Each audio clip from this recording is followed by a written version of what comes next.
여러분, 경제 거물들이 최후의 경고를 한다. 그러면서 그 내용이 위기에 대비하라. 이것이 여러분 점점 현실화되어 가고 있습니다. 여러분에게 제일 먼저 이야기했던 경제 위기에 대한 이야기는 짐 로저스가 가장 먼저 했던 걸로 기억합니다. 짐 로저스는요, 내 평생에 한 번도 경험하지 못한 하락장 온다 이렇게 이야기를 했습니다. 그 이후에 많은 경제 거물들이 위기에 대한 이야기를 계속 내놨습니다. 그중에 제이미 다이먼 JP 모건 체이스 회장이 S&P 주식이죠. S&P 500 말입니다. 이 주식이 현재로부터 적어도 20에서 30% 더 떨어진다. 이런 이야기까지 곁들였거든요. 그러니까 경제 거물들의 위기에 대한 이야기는 지금 끊이질 않는 거죠. 이번에는요, 여러분, 이번에는 데이비드 솔로몬, 골드만삭스 CEO가 경고를 했습니다. 미국의 경기 침체가 올 가능성 크다. 지금은 위기에 대비할 시기다. 이렇게 말입니다. 딱 잘라서 이야기했습니다. 저는 이것을 보면서 말입니다. 우리가 어떻게 준비해야 되는지를 저는 쉽게 알 수가 있다. 이렇게 생각을 합니다. 골드만삭스 이러면요, 세계 최대 투자은행이라고도 이야기할 수 있는 곳입니다.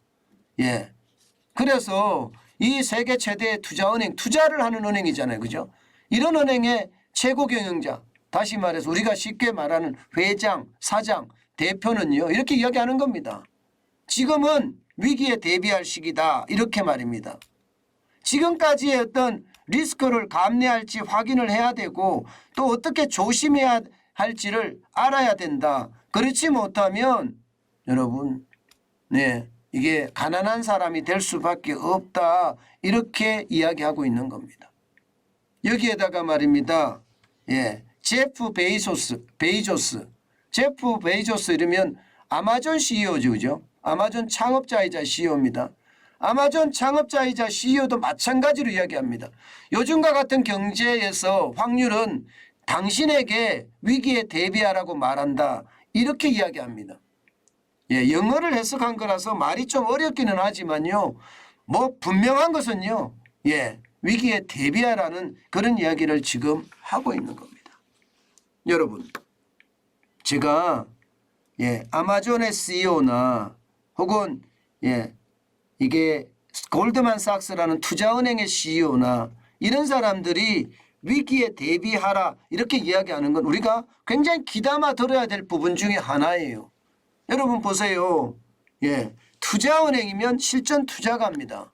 그 실전 투자가가 위기가 온다 이러면 골드만삭스의 어떤 투자의 어떤 형태가 위기에 준해서 투자를 한다는 그런 결론이 생기는 거거든요.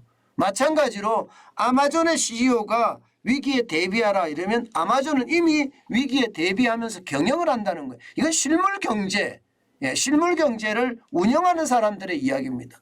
그렇기 때문에 여러분 우리가 귀담아 들을 필요가 있다 이렇게 생각을 하고요. 여기에다가 경제를 분석하는 기관, 여기서도 말입니다. 아주 섬뜩한 경고 내놨습니다. 여러분도 알다시피 기관마다 지금 내년에 미국 경제는 심각하다 이렇게 이야기합니다. 그나마 가장 긍정적으로 보는 데가 세계은행인데요. 내년에 전망을 2.4% 성장을 한다 이렇게 이야기합니다. 그러나 IMF를 보세요. IMF는 1% 성장한다죠. 그런데 OECD가 0.5% 성장한다 했는데 미국의 신용평가의 기관인 피치가 또 0.5% 성장한다. 피치가. 결국은 말입니다. 올해도 상황이 그렇게 크게 좋지는 않은데 1.5%, 1.6%, 1.7% 성장한다고 하니까 올해도 크게 좋지는 않거든요. 그런데 올해보다 내년이 더 나쁘니까 위기에 대비하라 이런 얘기가 나오는 겁니다. 여러분 시장이라는 게 그렇습니다. 그만큼 말입니다. 다양한 위기 요소가 있습니다. 그 위기 요소를 어떻게 분석하느냐에 따라서 굉장히 달라질 수가 있는데요. 투자은행 직접 투자를 하는 골드만삭스 CEO도 위기에 대비하라. 실물 경제를 직접 운영하고 있는 지금 아마존의 CEO도 위기에 대비하라. 심지어 경제기관들까지 연구 분석하는 그런 기관들까지 위기에 대비하라고 이야기하는 것은 결국 말입니다. 위기에 대비해야만이 우리가 살아갈 수 있다. 그런 얘기입니다. 그만큼 말입니다. 경제 거물들이 이야기하는 것은요. 단순하게 받아들일 것이 아니라 시장의 굉장히 중요한 지표로 저는 받아들여야 된다고 생각합니다. 그래서 제가 여러분들에게 이렇게 소개를 시켜드렸습니다. 오늘 시장은요. 뭐 그래서인지 모르지만요. 시장은 쭉쭉 빠졌습니다. 오늘 다우산업지수는 0.34% 빠져서 99.99가 빠졌고요. 3423.81로 마감했습니다. 나스닥 종합지수는요. 0.85% 91.89가 빠져서 1680.51로 마감을 했습니다. S&P 500 지수도 0.67%가 빠져서요. 24.82가 떨어졌습니다. 그래서 3695.16으로 마감했습니다. 결국 말입니다. S&P 500 지수는 다시 3,700을 내주고 3,600대로 떨어진 거다. 이렇게 이야기할 수가 있는 거죠. 실제 말입니다. 미국의 지표도 좋지 않아요. 미국의 지표도. 주택시장지수 10월의 주택시장지수는요. 30까지 떨어졌어요. 38까지 떨어졌습니다. 굉장히 많이 떨어졌죠. 이게 10개월 연속 계속 떨어졌고요. 1985년 이후 최장기간 하락세다 이렇게 이야기합니다. 그만큼 말입니다. 이게 주택시장지수는 미국 시장의 경제를 보여주는 바로메타라고 이야기할 수 있는데 그 바로메타가 굉장히 좋지 않다. 이게 오늘 시장에 반영이 많이 됐다. 여기에다가 영국이 말입니다. 소비자 물가가 10.1% 또 주자리를 기록을 했으니까 이것도 시장에 많이 미쳤다. 이렇게 얘기할 수 있습니다. 분명한 것은요. 물가가 제대로 안 잡힌다. 여기에다가 주택시장지수 굉장히 낮아지고 있다. 그래서 시장 전체의 위험은 점점 커진다. 이렇게 생각할 수 있는 것 같습니다.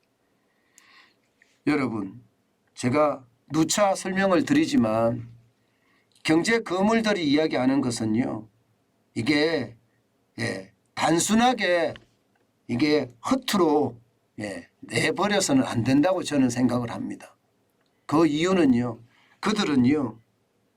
투자를 위해서 그리고 그들의 어떤 명성을 위해서 말을 굉장히 조심해야 될 사람들이에요. 만약에 예측이 많이 빗나가거나 틀리면요. 그 사람이나 그 기관이나 그 은행을 믿지 않거든요. 때문에 굉장히 고민하고 발표를 할 텐데 그 고민하고 발표를 하는 것 우리는 귀담아 들으면서 우리가 참고로 삼아야 된다. 저는 이렇게 생각합니다.